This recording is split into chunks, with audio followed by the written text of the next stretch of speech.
Bismillahirrahmanirrahim. Assalamualaikum warahmatullahi wabarakatuh. Alhamdulillah wassalatu wassalamu ala Rasulillah Muhammad ibni Abdullah ma ba'duh. Pada kesempatan kali ini Ustadz Pinggiran akan menjelaskan dan akan membacakan kitab fenomenal, kitab panduan atau thoriqah mendekatkan diri kepada Allah Subhanahu wa ta'ala. Dan kitab ini termasuk kitab idola atau kitab yang paling didamba-dambakan oleh seorang santri. Ketika umur sudah menua, ketika kita merasa hari demi hari tambah berkurang umur kita, sepertinya kitab ini cocok untuk menjadi bahan renungan agar kita tidak terperangkap syahwah masalah dunia. Kemudian ini adalah pedoman agar kita tidak terpedaya oleh gangguan setan dan masalah duniawi. Kemudian kitab ini adalah panduan agar kita merasa tenang, merasa bahagia menjalani hidup ini tanpa terpaksa sama sekali. Karena puncak dari segala kegiatan ibadah merupakan ikhlas, itu adalah merupakan hal yang paling penting. Maka tanpa ikhlas sebenarnya kita itu bagaikan jasad tanpa roh. Apa jasad tanpa roh itu? Artinya tidak bisa bergerak dan tidak bisa membuat perubahan sedikit pun. Baiklah, monggo kita ngaji hikam karya Syekh Ibnu Athaillah As-Sakandari. Mudah-mudahan dengan kajian ini kita semakin dekat kepada Allah Subhanahu wa ta'ala. Bismillahirrahmanirrahim. Qala al-musannifu rahimahullah wa nafa'ana bihi wa ulumihi fid dharaini amin. Min alamatil i'timad 'alal amal nuqsanur raja' 'inda wujudiz zalal. Setengah dari tanda bahwa seorang itu bersandar diri pada kekuatan amal usahanya, yaitu berkurangnya pengharapan terhadap rahmat karunia Allah Subhanahu wa ta'ala ketika terjadi padanya suatu kesalahan atau dosa. Jadi termasuk orang-orang yang bersandar kepada kekuatan amal usahanya sendiri, yaitu dia akan merasakan putus asa ketika melakukan suatu dosa. Maka jangan pernah kita beramal, beribadah, tapi ada harapan daripada amal dan ibadah kita itu. Jangan pernah kita sholat dan di dalam sholat itu ada harapan-harapan duniawi yang akan membuat kita salah di dalam niat. Maka harusnya ketika kita beramal murni memang melaksanakan perintah daripada Allah Subhanahu wa ta'ala. Ketika ada orang bersolawat, misalkan membaca solawat Nariyah, solawat futuh, atau solawat apapun itu, tapi di dalam bersolawat ada harapan-harapan di sana selain Allah Ta'ala, maka itu niatan yang salah, itu niatan yang fatal, yang akan mengakibatkan kekecewaan di kemudian hari. Bahkan jika dia tidak paham rahasia daripada Allah Ta'ala, dia bisa putus melakukan sholawat dikarenakan harapannya tidak terkabul. Maka yang terbaik sebenarnya melakukan ibadah apapun itu tanpa ada embel-embel harapan di dalamnya, sampai harapan masuk surga dan harapan agar selamat dari neraka. Sampai di sana pun sebenarnya kurang baik. Kita coba mengkaji lafaz la ilaha illallah. La ilaha illallah itu artinya tidak ada Tuhan kecuali Allah. Dengan artian berarti tidak ada tempat bersandar, tidak ada tempat berlindung, tidak ada seorang pun yang bisa kita harapkan, tidak ada seorang pun yang bisa kita harapkan bantuannya kecuali pada Allah Ta'ala. Sebab tidak ada yang menghidupkan, tidak ada yang bisa mematikan, tidak ada yang bisa membuat orang kaya miskin, tinggi derajatnya, rendah derajatnya. Tidak ada yang bisa memberi dan tidak ada yang bisa menolak melainkan Allah Subhanahu wa Ta'ala. Artinya kita harus benar-benar paham bahwa segala sesuatu terjadi ini adalah takdir terbaik dari Allah Subhanahu wa Ta'ala. Bahkan kelanjutan daripada syair ini akan menjelaskan mutiara-mutiara yang terbendam yang mungkin banyak tidak dipaham oleh kebanyakan manusia atau tidak bisa dipaham oleh orang awam seperti kita ini. Maka patutlah kita belajar lebih baik lagi agar kita bisa mendekatkan kepada Zat yang menciptakan kita, yaitu Allah Subhanahu wa Ta'ala. Contoh kalimat lain misalkan la haula wala quwwata illa billah.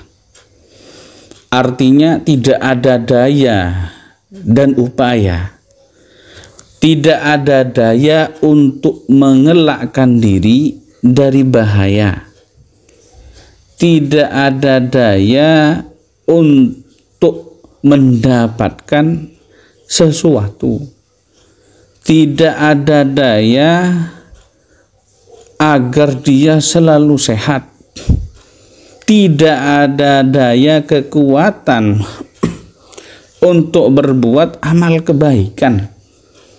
Tidak bisa kita itu menghindar bahaya sedikit pun. Yang mana pagi hari seseorang bekerja, berjalan bekerja seperti biasa, ternyata pulang dalam keadaan meninggal dunia. Setiap harinya pergi keluar dari rumah mencari pekerjaan, bayaran sudah ditetapkan, tidak ada isyarat apa-apa, keluar pulang masuk rumah sakit. Lah itu tidak ada yang bisa mengelakkan diri dari hal-hal tersebut. Bahkan tidak ada kekuatan dari kita ini untuk berbuat amal baik kecuali dengan bantuan ma'unah daripada Allah Subhanahu wa Ta'ala, dan itu karunia rahmatnya semata-mata. Nggak ada manusia itu bisa mengelakkan diri dari apes boten wonten, nggak ada. Ada nggak kira-kira orang berbicara bahwa dia itu bisa mengelakkan diri dari apes, dari bahaya, dari sesuatu yang tidak diinginkan? Tidak ada. Kalau ada, berarti orang tersebut adalah orang yang sangat sombong, sangat congkak. Wong makan saja dia itu bisa menelan dan bisa mengunyam dan bisa membagi mana yang menjadi daging, mana yang menjadi darah, mana yang terbuang. Seperti itu saja tidak mungkin bisa, apalagi mengatur dunia ini. Kadang kan kita nggak sadar bahwa apa yang kita makan setiap hari itu ada saringannya. Kalau nggak ada saringan, semua yang kita makan akan menjadi kotoran. Bisa jadi begitu. Semua akan menjadi daging, semua menjadi darah. Akhirnya apa? Rusak. Tidak berfungsi dengan baik, badan ini akan mati. Tapi nyatanya Allah Ta'ala sudah mendesain sebegitu rupanya agar kita bisa hidup seperti yang kita nikmati saat ini. Maka firman-Nya Allah, "Qul bi fadlillahi wa bi rahmatihi fabidzalika falyafrahu huwa khairun mimma yajma'un." Surat Yunus ayat 59. Artinya, hanya karena merasakan karunia nikmat rahmat Allah lah kamu boleh bergembira, dan itulah yang lebih baik, lebih berguna bagi mereka daripada apa yang dapat mereka kumpulkan sendiri. Kadang orang itu nggak sadar, ketika dapat penghasilan besar, ketika tidak sakit, sehat terus, dia merasa bahwa dia itu adalah orang yang bisa menjaga kesehatan. Dia merasa bahwa dia adalah orang yang bisa mengatur rezeki. Kadang orang itu seperti itu anggapannya. Padahal berapa rezeki yang dia atur? Sampai kapan kesehatan yang bisa dia jaga? Itu mereka tidak berpikir di situ.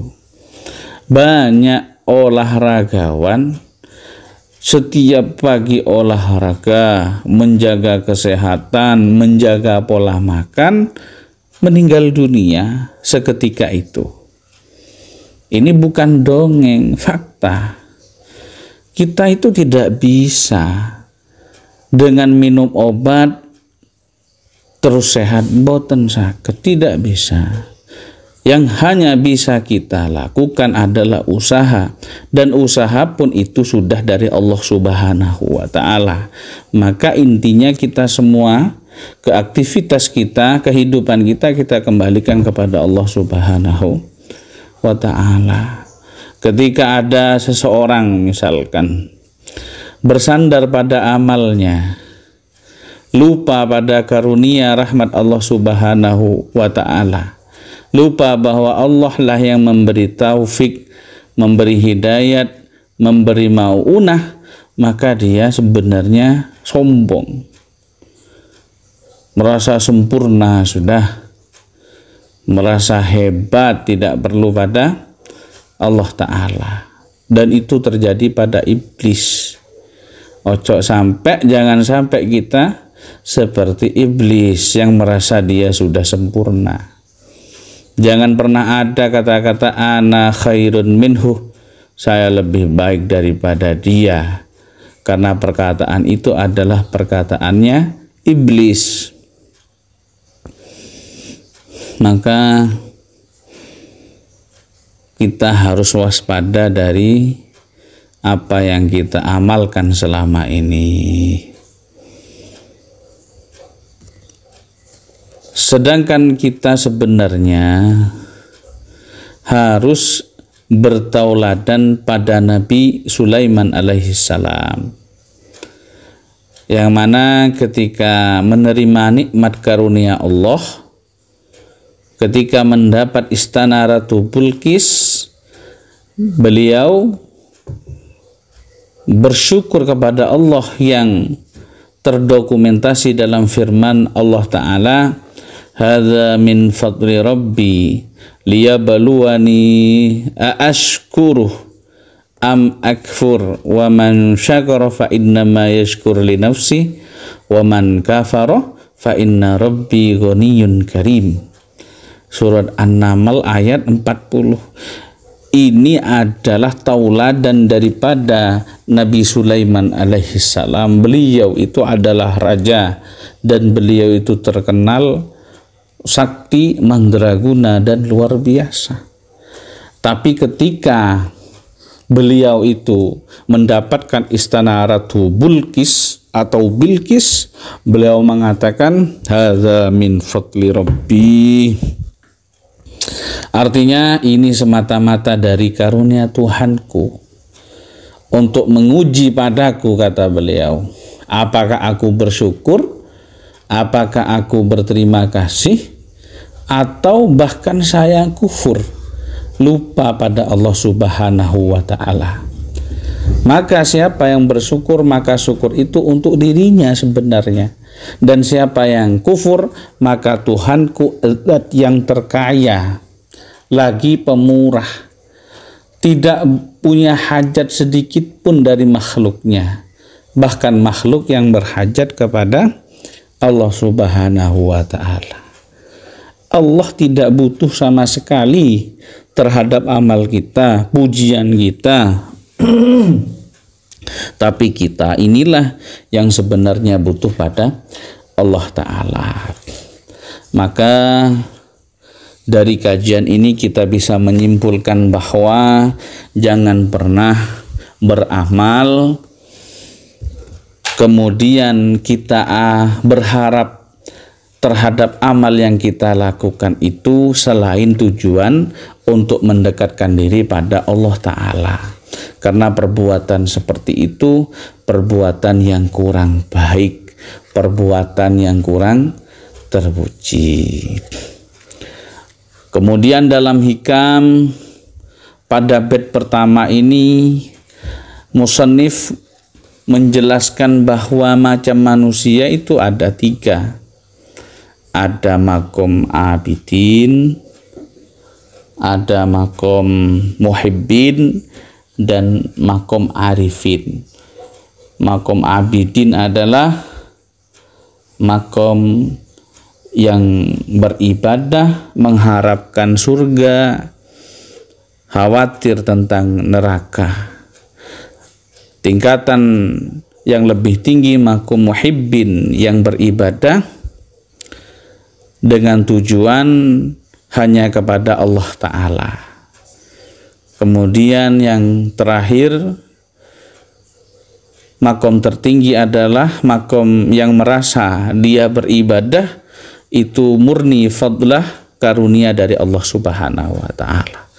Maka monggo kita belajar lebih baik lagi agar kita sedikit demi sedikit bisa mengangkat derajat kita di sisi Allah Subhanahu wa Ta'ala. Mudah-mudahan barokah manfaat. Akhiran minni, assalamualaikum warahmatullahi wabarakatuh.